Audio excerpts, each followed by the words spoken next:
Bonjour à tous. Avec ce podcast, on plonge au cœur de la mode belge. On échange avec des experts, des passionnés et on soulève deux questions. Que se passe-t-il dans la mode au-delà des images parfaites véhiculées par les réseaux sociaux ? Et puis, quels sont tous ces métiers qui constituent ce secteur si riche et dynamique ? Je m'appelle Astrid. En mijn naam is Lien. Ensemble, nous sommes derrière le podcast We Love Belgian Brands, le premier podcast qui parle de la mode belge. Alors voilà, tous les jeudis sortiront un épisode et une semaine sur deux en français et en néerlandais. Au creux de vos oreilles, on parle vrai, on raconte ce qu'est la réalité. Le but de chaque discussion, apprendre, échanger, inspirer. Belle écoute!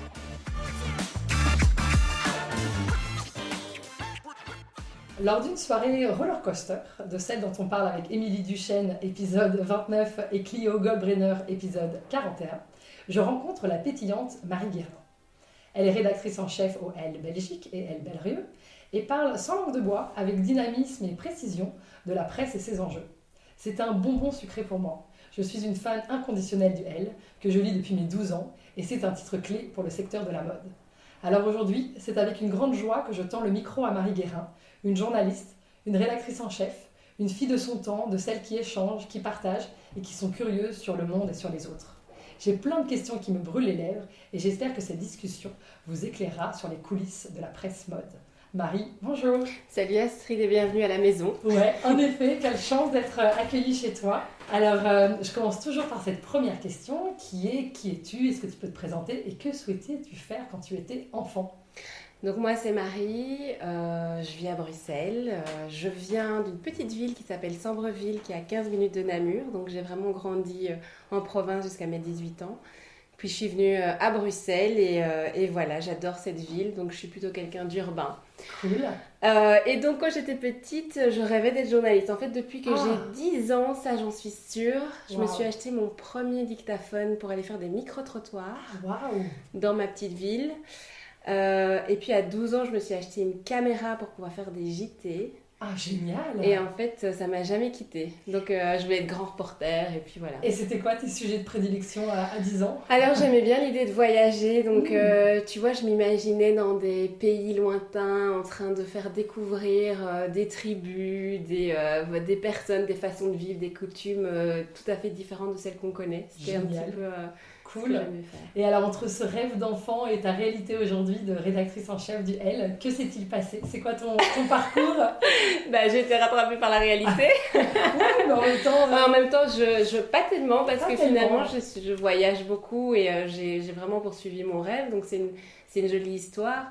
Mais en fait, donc, sachant que je voulais être journaliste, j'ai très vite réfléchi à ce que j'allais mettre en place pour y arriver. Et donc, je me suis inscrite à l'IEX, qui est une école de communication très pratique, en 5 ans. Et donc là, très vite, en première année, je me suis rendu compte qu'on était beaucoup à avoir la même ambition que moi et qu'il fallait que je fasse un choix stratégique. Ouais.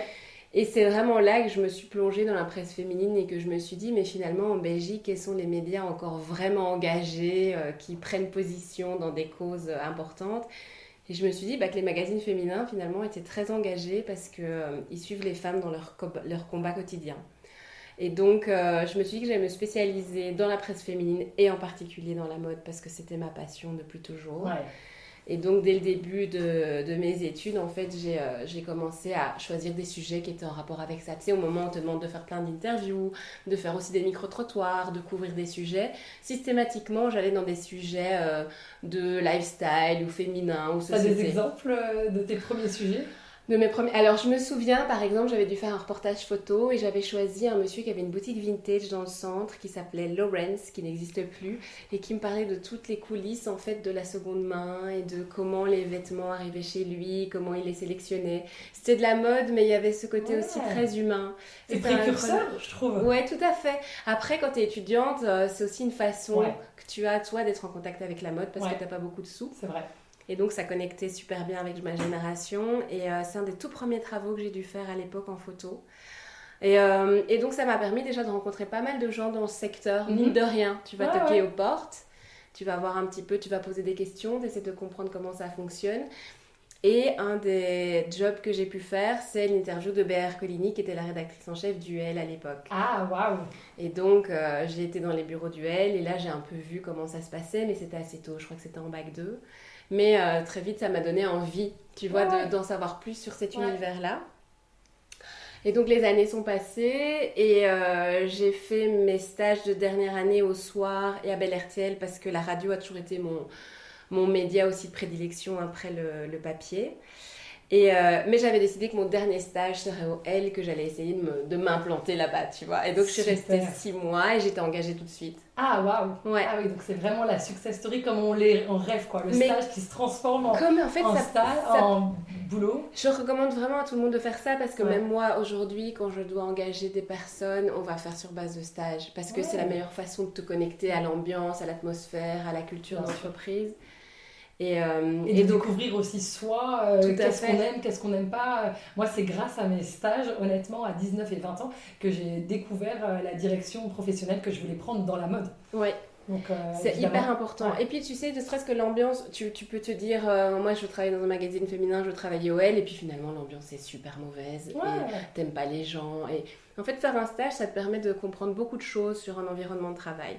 Et bon, après 6 mois, j'ai été engagée à l'époque avec un plan Activa. Ça existe encore, c'est des plans qui permettent en fait.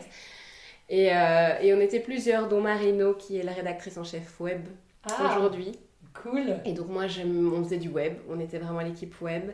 C'était super chouette.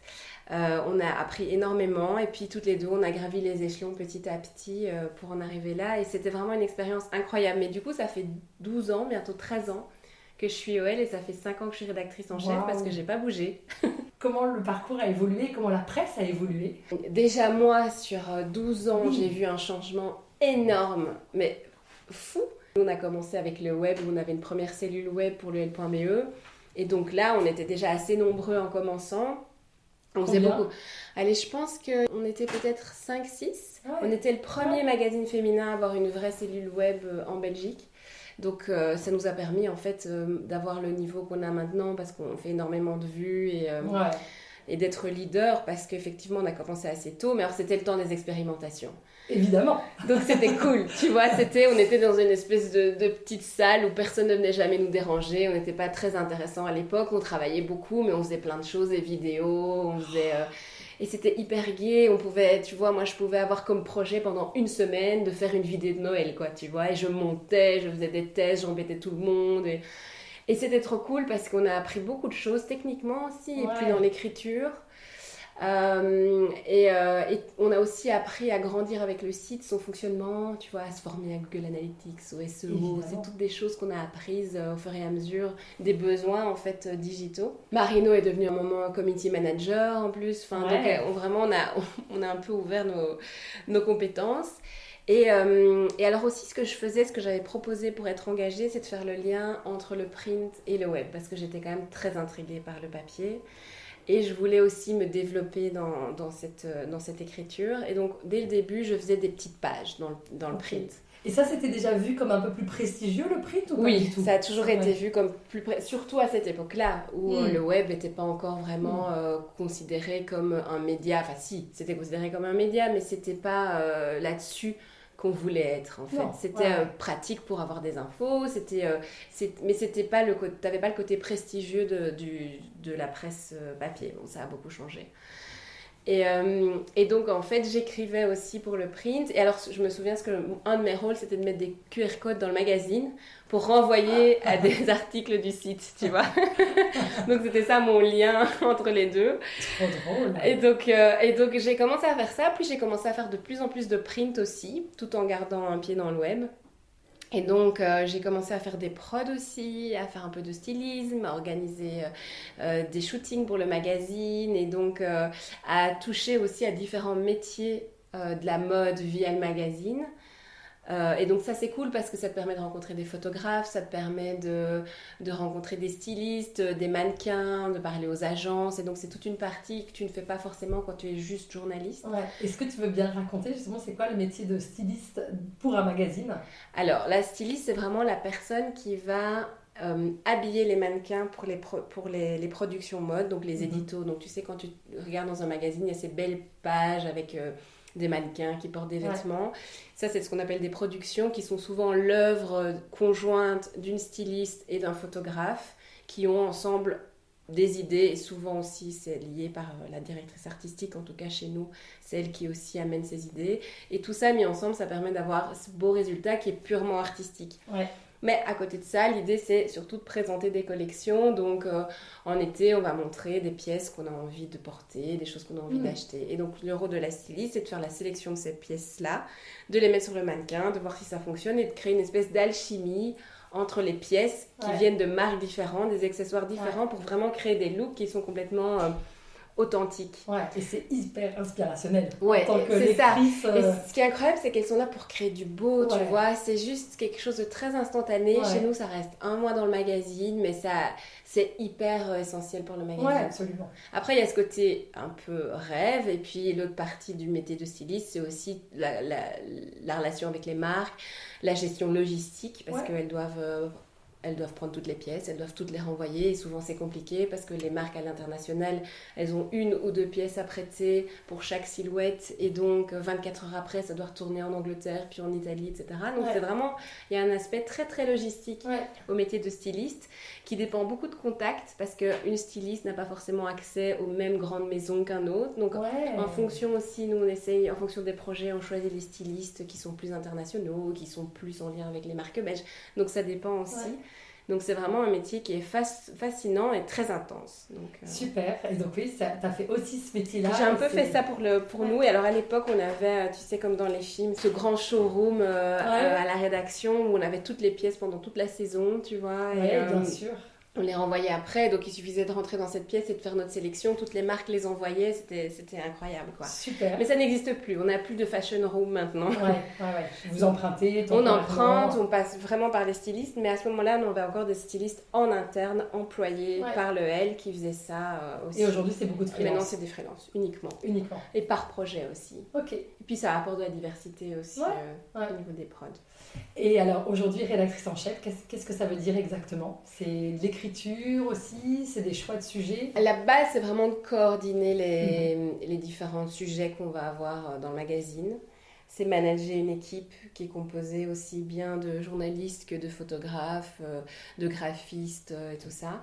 C'est aussi gérer l'aspect budget, c'est gérer le lien avec les annonceurs, parce que comme tu le sais, notre business model est basé sur les ventes, mais aussi sur les annonceurs, très important.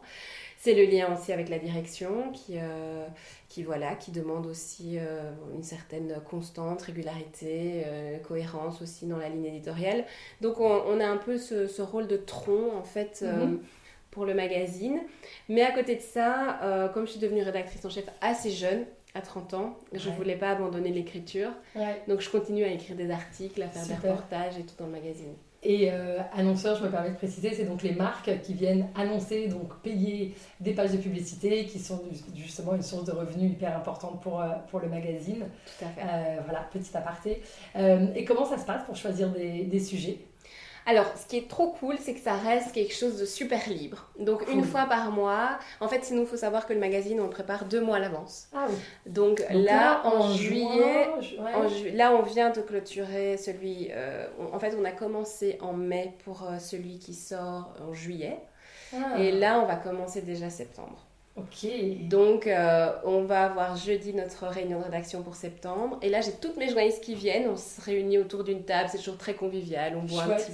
Combien de filles, du coup? Ça dépend. Alors, j'ai un journaliste qui est notre journaliste culture, Greg, mais sinon, c'est que des femmes. Écoute, ça dépend. Parce qu'on a une partie en Zoom aussi, mais on est toujours au minimum une dizaine. À discuter, parce que j'ai aussi beaucoup de propositions de freelance qui m'envoient leurs propositions tous les mois. Et donc on se réunit, et là c'est vraiment, je donne le micro à chacune, et chacune me dit ce dont elle a envie de parler pour la rentrée. Et c'est hyper cool parce qu'on échange énormément, chacune donne son avis sur les sujets des autres, un sujet peut donner une idée d'un autre sujet, enfin tu vois, on s'échange les contacts. Et donc moi pendant ce temps-là, en fait, je prends toutes les idées, je les note sur un petit tableau. Je suis aussi avec la secrétaire de rédaction qui prend note aussi. Et dès le départ, je fais un feedback, je dis écoute, ça c'est un chouette sujet qui m'intéresse, écoute ça, on en a déjà parlé, ou c'est pas vraiment pour septembre.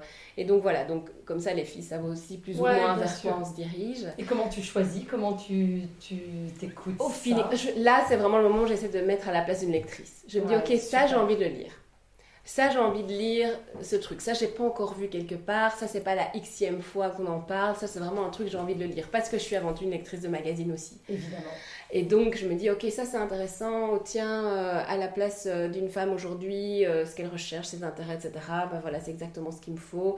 Et puis, alors, on n'est pas non plus représentatif de toute notre cible. Donc, on essaye aussi de garder, tu vois, en tête des personnes qui sont... Par exemple, moi, je n'ai pas d'enfant.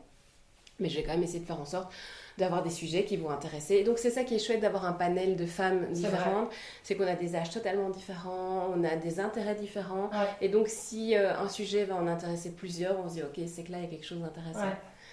Donc, il faut sacrément se renouveler. Oui, et après 12 ans, après 5 ans, ouais. Évidemment qu'il y a beaucoup de choses dont tu as déjà entendu parler, quoi. Après, c'est quand même fascinant la créativité que les gens ont. Parce qu'en fait, c'est un métier de connexion, de curiosité aussi. Et donc, elles rencontrent toujours des personnes qui vont leur revenir avec une histoire auquel elles n'avaient jamais pensé et qui elles-mêmes va les intéresser. Et vous êtes complètement déconnecté de ce qui se passe au L France ou L Angleterre ou L US, on s'en fiche, ça c'est pas votre... Déconnecté, oui et non, dans la mesure où comme on est sur un grand réseau de 46 éditions, en fait on peut récupérer les histoires et les projets des autres éditions. Oui. Donc c'est ce qui fait que je fais avoir Beyoncé en cover parce qu'elle vient pas en Belgique. D'accord, c'est ça. Mais du coup on a toujours un œil sur ce qui se passe ailleurs parce qu'effectivement pour tous les gros sujets internationaux, on va essayer d'avoir vraiment les stars que les autres magazines peuvent se procurer.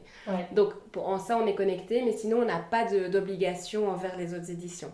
D'accord. Moi, mon obligation, c'est vraiment de respecter la ligne et les valeurs de la marque, mais sinon, je mets ce que je veux dans le magazine. C'est chouette. Et oui, et en fait, ce qui est cool, c'est que moi, du coup, la grande majorité, je dirais 90% du magazine est fait en Belgique par des journalistes belges, donne du travail à des Belges et surtout parle de Belges, de créateurs belges, de dress belges et de... voilà. Et quelle est la ligne et les valeurs alors du L? Waouh. Alors... écoute, la ligne, alors elle a évolué aussi parce qu'au moment où le L a été créé, c'était en 1945. Ça avait déjà un but d'émancipation des femmes et de soutenir les femmes. Mais là où, par exemple, dans les premiers magazines, on donnait des conseils d'hygiène et on recommandait aux femmes de se laver tous les jours... Aujourd'hui, on est plutôt, on va accompagner les femmes, par exemple les entrepreneurs, par exemple, on va aussi soutenir les grands sujets de société comme l'inclusivité, la durabilité, donc qui sont souvent des projets qui sont portés par des femmes d'ailleurs. Et puis il y a aussi tout ce qui est grands sujets internationaux, ce qui se passe en Iran, on va toujours regarder les problématiques liées, qui touchent les femmes partout dans le monde. Après, je vais pas te mentir, on n'est pas super engagé. Moi, depuis que j'ai repris en main le L, on a un peu perdu l'aspect militant qu'on pouvait avoir sous Béa, qui elle vraiment avait ce côté très engagé, pour avoir plutôt un côté où on va donner de la visibilité. Donc on va pas créer d'association. C'est un choix parce qu'il faut, en fait, on est de moins en moins nombreuses et il faut gérer nos énergies. Et donc vraiment, on a un rôle où on passe le micro, où on met la lumière, où on a de la visibilité, mais on ne va pas créer d'associations, créer des projets, soutenir, voilà. Mais donc les valeurs, c'est la bienveillance, le soutien aux femmes, c'est la sororité, c'est ce dont on a besoin aujourd'hui quand on est une femme et qu'on a 1000 choses à gérer, on se pose 1000 questions et que voilà. Donc en fait, c'est... à la fois des problématiques qui sont très ancrées dans le quotidien, mais aussi beaucoup d'inspiration, beaucoup de divertissement. On essaye aussi de changer les idées, de faire rêver, quoi. Ouais, c'est vrai que c'est ça aussi qu'on vient chercher quand on achète le L. Du beau, du divertissement. C'est quoi les enjeux de la presse et du L pour toi aujourd'hui ? Alors il y a plusieurs enjeux parce que si on prend vraiment les enjeux, je veux dire, économiques... les ventes se font de moins en moins, on a de moins en moins de ventes et ça c'est conjoncturel, c'est pas juste le L, c'est toute la presse en général. On va vers un modèle où est-ce que le web a compensé? Non, ça compense pas. En fait, on a vraiment découvert que c'est deux moments de lecture totalement différents. C'est vrai. Donc qui se complètent à merveille, mais qui vont pas forcément fonctionner en vase communicant. Donc tu vas avoir la même lectrice qui va aller chercher une certaine information sur le site, une certaine information dans le print, mais ça va pas forcément être l'une qui remplace l'autre, tu vois. Donc ça va être des moments. Donc le magazine, je l'associe vraiment au moment où tu te fais plaisir, où tu as du temps pour toi, où tu te dis je vais me poser avec mon petit café, je vais lire mon magazine. Donc c'est super chouette parce que ça veut dire qu'on a toute l'attention des gens quand ils prennent un magazine. Quand ils prennent un magazine, ils voient les pubs, ils lisent à fond, ils voient les différents degrés de lecture et c'est vraiment quelque chose de très fort. Encore faut-il qu'ils aient le magazine en main. Ce qui, nous, est notre vrai challenge maintenant. Donc si on parle des enjeux, c'est ça, c'est comment faire en sorte de donner envie aux gens d'aller en librairie, ce qui n'est pas toujours l'endroit le plus glamour au monde, pour aller chercher son magazine. Comment faire en sorte que on ait cet engagement de la personne, parce qu'aujourd'hui, aller chercher ton magazine, aller payer 5,95 €, c'est un vrai engagement, c'est une vraie démarche. Donc, on a ça comme premier enjeu, parce que moi, je reste persuadée que la qualité du magazine est toujours au rendez-vous, mais il faut que la lectrice le sache et ait envie de faire la démarche. Et puis ensuite, il y a diversifier la marque. Aujourd'hui, on a diminué notre parution. Donc avant, c'était 1 numéro par mois, donc 12 numéros par an. Maintenant, c'est 9 parce qu'on a certains numéros qui sont couplés. Parce que le magazine est plus gros, il est plus qualitatif en termes de production, etc. Il est plus cher, mais du coup, il y a moins de numéros. Et donc, on va diversifier la marque. Donc, on crée des événements, on a le site, maintenant on a les réseaux sociaux, on vient de lancer notre TikTok, donc on essaie vraiment de voir comment donner de la visibilité à de la marque et surtout donner une expérience autour de la marque qui va juste au-delà du papier et du web. Donc ça, c'est vraiment ce que moi, je suis en train de développer maintenant. C'est réfléchir à des concepts marketing, à des choses qui nous permettent d'être en lien avec la lectrice. Donc, on a des événements, mais alors ça va du micro-event. Là, par exemple, on va faire notre premier lancement de numéro. Donc avant, on n'avait pas d'event de lancement pour chaque magazine. Et là, on va commencer avec notre spécial sexe. Et on va faire un sex talk avec 3 expertes que je vais interviewer. Et là, on aura 50 lectrices qui vont pouvoir assister, qui vont avoir des goodie bags avec un sextoy, etc. Chouette.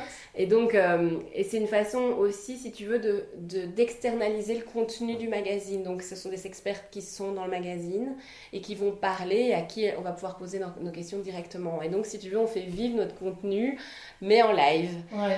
Et de créer du lien, de la communauté, c'est ça. Ce qu'elle sait faire, je pense. Exactement, et chaque lectrice recevra son magazine, et donc ça permet, tu vois, d'avoir toujours ce contact avec le print, mais en même temps de faire évoluer, parce qu'évidemment l'événement sera relayé sur les réseaux et tout. Donc voilà, le deuxième enjeu, c'est vraiment de faire vivre la marque et à travers de nouvelles expériences. Donc voilà, et puis sinon, c'est continuer à maintenir la qualité en sachant que... si on a moins de ventes, on a moins de revenus, on a moins de budget et pourtant on doit maintenir la qualité du magazine. Mais une production, ça coûte très cher. Payer des freelances, pouvoir leur maintenir un certain tarif, ça a un prix. Et les équipes se réduisent. Donc voilà, ça c'est moi un de mes enjeux d'un point de vue éditorial. Quoi. Passionnant, merci pour toutes ces infos, c'était hyper intéressant. Il y a beaucoup de gens qui ont des marques, qui écoutent ce podcast et qui évidemment rêveraient d'avoir un article dans le L. Comment faire? Est-ce que c'est via un bureau de presse? Comment ça se passe? Alors je comprends parce que c'est pas facile en fait. On est de moins en moins nombreuses, on est de plus en plus sollicitées, mais en même temps, c'est tout à fait légitime si on a une chouette marque, on a envie qu'on parle de nous. Mais du coup, la première question que je pose, c'est est-ce que vous avez besoin de la presse? Et si oui, est-ce que c'est le bon moment pour vous? Parce que, encore une fois, il y a plusieurs façons de communiquer, il y a plusieurs médiums pour communiquer, la presse en étant parmi d'autres. Donc la première chose que je dirais, le premier fil, c'est de se demander est-ce que c'est le bon moment pour moi en tant que marque de communiquer dans la presse. La presse, ça a beaucoup d'avantages. Ça permet d'assurer une crédibilité, ça permet une crédibilité auprès de l'industrie, auprès de ses pairs. Ça permet aussi de donner une certaine constance, une certaine consistance plutôt à une marque, lui donner une ampleur, dire voilà, ça a été reconnu par un professionnel qui a décidé de donner son crédit à cette marque. Donc ça a beaucoup d'intérêt de le faire, mais c'est pas forcément ça qui va tout de suite ramener des clients. par exemple. Et le bon moment, ce serait par exemple pour toi quand la marque a déjà un réseau de distributeurs, déjà des points de vente. Exactement. Donc, il faut déjà être un peu installé. Il faut que la lectrice qui lise et se dit ok, je peux facilement trouver la marque. Il faut que la marque, soit déjà assez assise, donc elle ait déjà quelques saisons et donc on sait voilà que c'est quelque chose d'installé. Et donc à ce moment-là, je pense que la stratégie de presse est super intéressante. Ouais. Et donc, comment ça fonctionne ? Alors, moi, je reçois au minimum 200 mails par jour à traiter.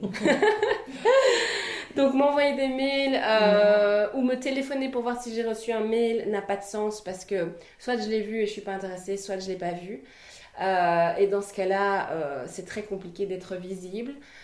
Alors moi, ce que je conseille, effectivement, on travaille avec les bureaux de presse. Alors c'est un budget, je comprends, mais à un moment donné, si la marque commence à être assise et qu'elle se détermine à faire une stratégie de presse, c'est peut-être un budget qu'il est intéressant d'allouer.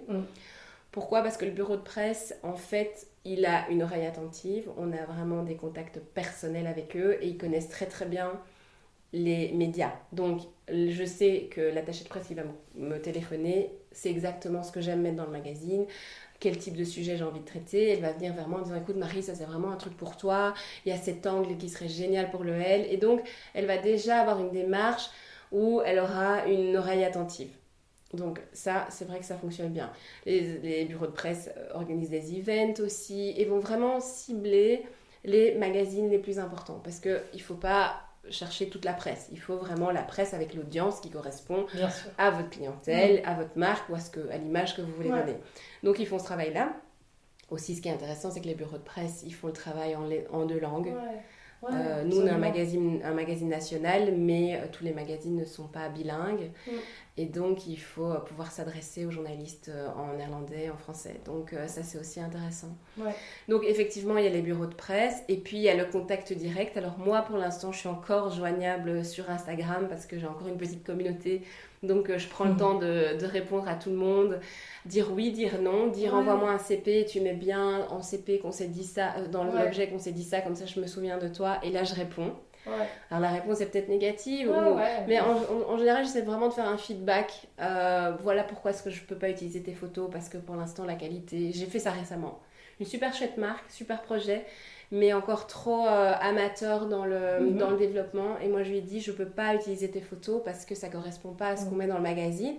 Mais fais un petit peu, apprends, grandis et après on parlera de toi. Super, mais je pense que c'est un très bon conseil à donner parce que moi qui suis du côté développement commercial, je vois beaucoup de marques qui dépensent beaucoup d'argent, de budget, d'énergie pour justement séduire la presse alors même qu'ils ne sont pas encore prêts. Voilà. Et je me dis souvent, essaye de séduire des clients et avant de séduire la presse, donc je suis ravie de t'entendre dire ça parce que je pense que c'est quelque chose, c'est parfois tu sais la poule avant l'œuf, les gens pensent qu'il faut avoir de la presse pour avoir des clients et moi je pense l'inverse, je pense qu'il faut d'abord avoir des clients pour avoir la presse, mais je pensais que je disais ça parce que j'étais du côté commercial, mais donc du coup je suis tout à fait d'accord avec toi. C'est hyper agréable d'entendre ça. Je suis tout à fait d'accord. Et nous d'ailleurs, si une marque est vraiment trop en early stage, qui est vraiment au tout début, on va pas parce qu'on doit attendre de voir comment ça va se développer parce qu'il y a plein de gens qui lancent des projets et puis ça fonctionne pas puis ça fonctionne.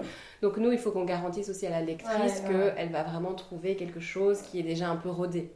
Je suis tout à fait d'accord. Mais ça reste notre rôle aussi de parler de jeunes créateurs et de montrer les nouvelles générations et pas tout le temps des mêmes noms. Donc, d'être un peu chasseur. Voilà, c'est ça. Et c'est ça qui est excitant. C'est dans notre métier. Donc évidemment, il faut trouver le bon moment. Alors, le contact direct et alors aller dans des événements. Par exemple, là, c'était les shows à Anvers et à l'Académie. Absolument.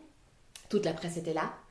Donc, en fait, ce qu'il faut se dire aussi, c'est que finalement, c'est un monde de passionnés. Et si on est soi-même créateur, on attend aussi que le créateur soutienne d'autres créateurs, aille à des présentations de photographes, c'est un réseau, il ne faut pas s'isoler de ce réseau. Il faut se nourrir de tous les métiers de ce monde-là, et ce sont des métiers qui se côtoient tout le temps. Donc, aller trouver une journaliste alors qu'elle a un vernissage d'un photographe belge, par exemple, il y a Mouslam Rabat qui vient de faire son expo Armour. On va là-bas et là, on va rencontrer plein de journalistes mode et là, c'est le moment de leur parler parce qu'elles sont dans des bonnes conditions. C'est un super tips. d'être passionné et de vivre du coup dans ce microcosme où on se rencontrera et on se parlera quoi. Oui, et puis c'est une façon de créer des synergies. Il y en a une telle ouvre un pop-up, moi je fais des bijoux, elle fait des vêtements, je vais voir son pop-up, on discute, je vais vendre mes bijoux à son pop-up. Ça arrive tout le temps. C'est porteur de plein de choses et de plein d'inspirations et c'est beaucoup plus authentique comme démarche que de juste envoyer un mail et voilà. Chouette, voilà. C'est déjà plein de super conseils que tu donnes à des marques qui veulent se lancer. Est-ce que tu as d'autres conseils que tu aurais en tête pour des marques qui veulent se lancer? Qu'est-ce qu'elles devraient savoir? Déjà, j'ai envie de leur dire que c'est trop bien. Donc franchement, vraiment c'est super. Je trouve qu'on a besoin de gens qui ont le courage de lancer leur entreprise. Donc déjà j'ai envie de leur dire de s'accrocher et d'y aller et de pousser toutes les portes. Je pense que c'est l'audace, c'est d'être disruptif aussi, c'est de faire des choses auxquelles personne ne s'attend et qui va vraiment permettre en fait de faire la différence parce qu'il y a énormément de propositions aujourd'hui.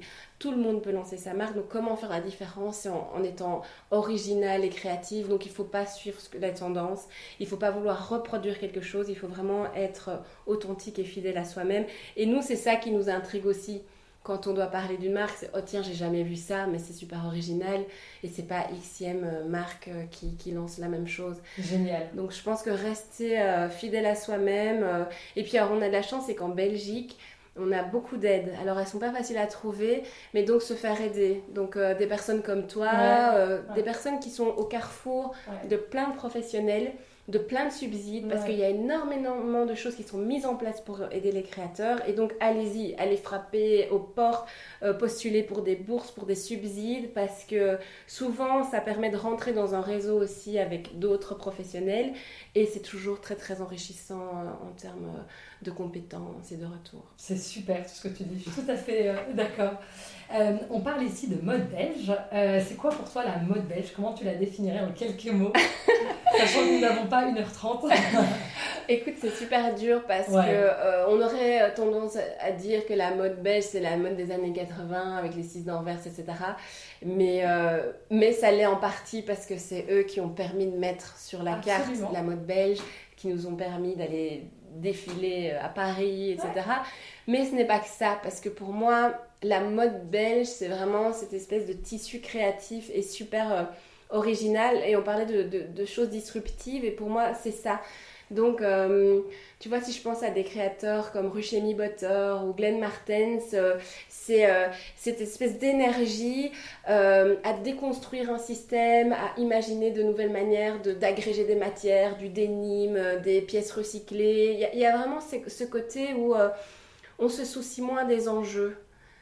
Tu vois, on crée des nouvelles propositions. Et moi, j'aime bien. Et quand je vais au défilé de la Cambre et de l'Académie, j'adore voir ce côté, tu vois, où on réinvente les choses, les volumes. Et donc ça, je pense que la mode belge, ça restera toujours ce côté Margiela. Tu vois, d'accord. Ce côté, waouh. Avec d'excellentes écoles, comme tu viens de les citer, exactement. La Cambre, l'Académie d'Anvers, qui vient justement créer cette génération de Belges ou pas d'ailleurs. Mais très formée à en effet une esthétique du vêtement, une architecture de la coupe. Tout à fait. Ouais, on est dans l'art du vêtement et je suis super fière de ça. Elle, par rapport à la mode belge, justement, de Belgique. Notre rôle, c'est de la montrer. Vraiment, la montrer, d'en parler, de mettre les projecteurs un maximum et de manière la plus large et la plus variée. Sans oublier les marques, tu sais, un peu tutélaires, qu'on attend par exemple, qui sont là depuis toujours et qui sont des viviers de formation, de partage énorme. Donc nous, c'est vraiment de faire le pont entre toutes les générations de créateurs et de permettre aux gens d'être toujours connectés à ce qui se fait. Ouais.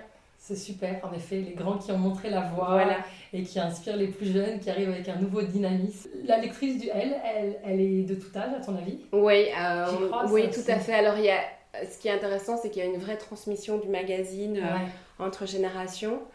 Donc, tout à fait. Alors, nous, on dit entre 25 et 50, mais c'est beaucoup plus large en fait, parce que l'autre jour j'étais dans le train, il y avait une dame de 60 ans qui avait le magazine et qui le lisait, et ça dépend aussi des numéros. On voit aussi en fonction des numéros ça change, et forcément parce qu'aujourd'hui l'achat du magazine c'est un achat qui est spontané et coup de cœur, donc en fonction de la thématique et de la cover. Donc, finalement, c'est chouette parce que c'est ça qu'on veut. On veut être varié, on veut parler à beaucoup de femmes et donc oui. Super. Et alors ma dernière question, c'est toujours la même. Qui dans le secteur de la mode belge tu trouves inspirant ou avec une histoire incroyable et que tu souhaiterais donc écouter à ce micro? Alors je te disais déjà des créateurs que j'aime bien, Rujemi Butter et Glenn Martens. Des super idées déjà. Mais je pensais aussi par exemple à Esther Manas qui fait un boulot incroyable pour l'inclusivité dans la mode, qui est aussi une demoiselle très très chouette, très fraîche, très intéressante, très généreuse. Donc j'aimerais bien un peu écouter son parcours parce que je sais qu'ils ont tout lancé à deux avec son mari, futur mari Balthazar. Et je suis curieuse de savoir quel a été son parcours pour lancer sa marque. Ouais. Bon, elle a été finaliste du prix LVMH, donc, mais très très beau parcours, donc passionnant. Et puis il y a des gens qui sont pas forcément des créateurs mais qui ont des rôles clés. Par exemple Alison McGreal qui a lancé The Fabric Sales, qui aujourd'hui en fait c'est une boîte qui récupère les tissus de grands créateurs qu'on peut acheter pour un quart du prix. Ces tissus sont super fort utilisés par les étudiants aussi, mais par les petites marques qui aiment bien être dans la circularité. Et c'est super parce qu'elle a vraiment été une des premières à créer ça en Belgique et donc à proposer ce service. Génial. Et c'est hyper intéressant de voir comment elle a développé ça. Des photographes, Mouslam Rabat, incroyable. Super idée. Dirk Alexander avec qui on travaille, Stephen Matthews, c'est tous des photographes qui sont là depuis très longtemps et qui photographient la mode depuis toujours, aussi bien des street style que de la prod et ils sont vraiment, vraiment passionnants. Donc oui, il y a un vivier de créatifs en Belgique inépuisable. Et d'acteurs qui ont chacun leur rôle différent et c'est ça aussi que j'aime bien montrer avec ce podcast, qui viennent rendre ce secteur de la mode belge si dynamique et si riche. Oui. Top. Un grand merci à toi, Marie. Merci à toi. Est-ce que tu vas ajouter quelque chose? Non, en tout cas, je trouve ton initiative géniale. Je trouve que c'est super cool de tendre ton micro comme ça. J'aurais adoré, étudiante, de pouvoir découvrir les différents métiers pour pouvoir aussi faire un choix. Bon, je savais que je voulais être journaliste, mais je pense que c'est passionnant en tout cas. C'est Bravo. trop gentil. En tout cas, c'est vrai que ça part un peu de cette idée-là qu'à 15 ans, en regardant le L depuis tant d'années, je réfléchissais vraiment à j'ai trop envie de travailler dans la mode, mais en n'ayant aucune idée de ce que ça voulait dire et de ce que ça pourrait vouloir dire. Et voilà, et donc du coup, je trouve ça hyper intéressant en effet de pouvoir découvrir moi-même, encore maintenant à mes 40 ans, les différents métiers qu'il y a et de justement pouvoir inspirer potentiellement des plus jeunes qui ont encore toute la vie devant eux. Eh ben, c'est génial. Trop bien. Merci à toi. Moi, j'ai aussi adoré mieux comprendre les coulisses du L et voilà, et comment on trouve des sujets et le métier de rédactrice en chef qui est un vrai métier de chef d'orchestre, quoi. C'est ça. Trop bien, merci.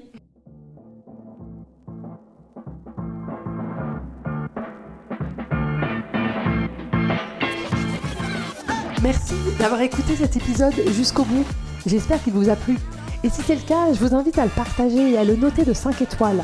Ensemble, diffusons les histoires inspirantes et les conseils précieux des entrepreneurs qui constituent la mode belge. Et si vous voulez en savoir plus, rejoignez-nous sur Instagram et LinkedIn sous Astrid Lefebvre et Lynn de Grom. À la semaine prochaine!